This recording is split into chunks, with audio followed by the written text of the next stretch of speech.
Today, we are talking about something that comes up a lot in counseling spaces, but often gets brushed past pretty quickly: burnout. Welcome back to the Counselor HQ podcast. I'm your host, Noelle Rizzio, and today we are going to talk about burnout, compassion fatigue, and that myth of quote unquote, I'm fine. If you've ever answered, I'm fine, while feeling exhausted, numb, or stretched thin, this episode is for you.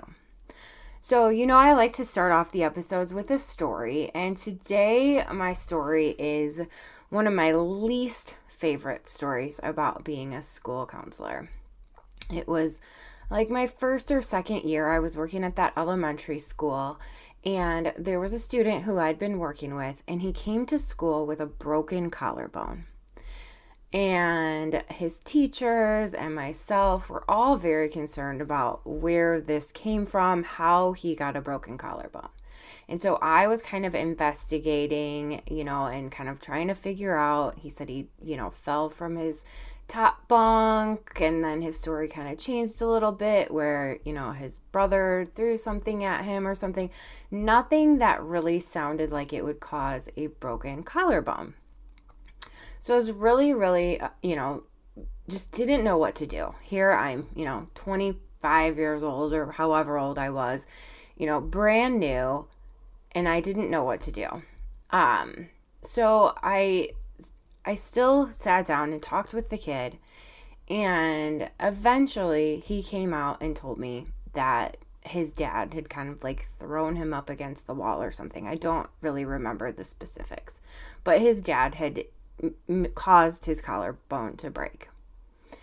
So I obviously had to call DCFS, and they came out, and I remember meeting with the DCFS caseworker and the child, and I just remember him crying and screaming at me, "You lied. You said I could trust you."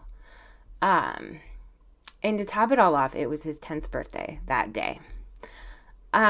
So I don't tell that story to like make you upset or anything like that, but I wanted to tell that story because that was 18 years ago. You don't forget these experiences. You carry them with you in your heart, in your body. You are quite literally carrying around other people's trauma.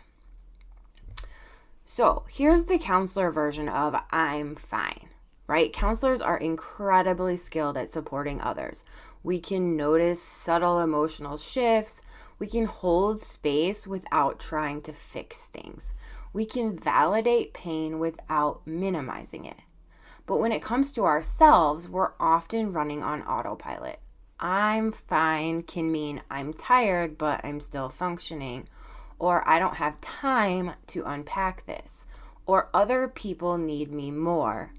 Or I'll deal with that later. And the tricky part is we look fine. We show up, we do the work, we keep going. Burnout doesn't always show up as us falling apart. It often shows up as quiet depletion. So let's pause and clarify something important: the difference between burnout and compassion fatigue. Where burnout often comes from chronic stress, high workload, lack of control or support, or systems that demand more than they give. Compassion fatigue is a little bit different. It comes from prolonged exposure to others' pain. It can sound and look very different. It can sound like, I feel numb, or I care, but I'm exhausted. Or I don't have the same emotional energy I used to. I noticed it when I wasn't showing up for my students in the same way that I was, earlier in my career. Neither of these things mean that you're bad at your job. They mean that you're human. You're doing emotionally demanding work without enough replenishment. So why do counselors struggle to rest? Here's where the myth comes in. Many counselors struggle to give themselves permission to rest because either rest feels unproductive, or it's because we tie worth to usefulness, or we're used to being needed, or we worry about letting other people down.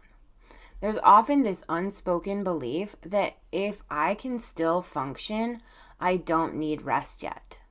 But rest isn't something you earn after you burn out. It's something that helps prevent you from burning out. And permission matters because many counselors won't rest unless they believe they're allowed to. So what can we look for? What are some signs that you might be more burnt out than you think? Because I think we all can recognize when we're burnt out, but how burnt out are you?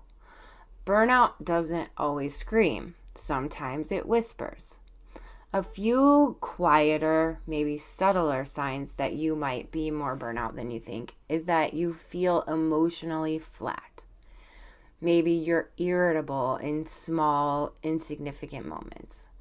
Or you dread things that you used to enjoy.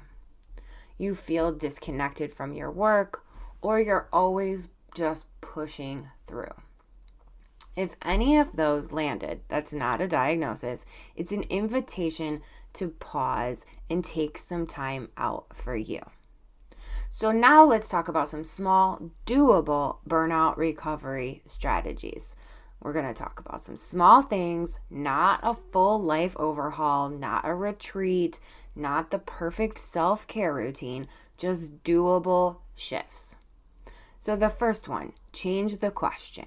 Instead of asking, how do I fix burnout? Try, what do I need more of?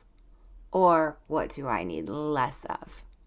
Even one small answer to this question matters. The second one is getting little micro rests, okay? Rest doesn't have to be hours long. It can look like sitting in silence for 2 minutes, stepping outside between sessions to get some fresh air, or closing your eyes and doing some deep breathing before you open your inbox in the morning. Your nervous system notices these little pauses, okay? It stores those up and helps you to slow that burnout. The third one is to stop explaining your exhaustion.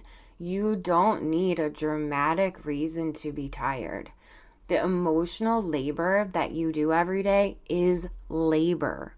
That's enough, okay? Just because you're not out lifting heavy things or, tackling giant beasts, you actually are. You're just doing it in an invisible way. The fourth one is to take one boundary at a time. You don't need to fix everything, right? Choose one boundary, okay? End a session on time. Say no to one extra task. Or protect your lunchtime once this week where nobody can bother you. Small boundaries are still boundaries. And then the last one is let support be imperfect.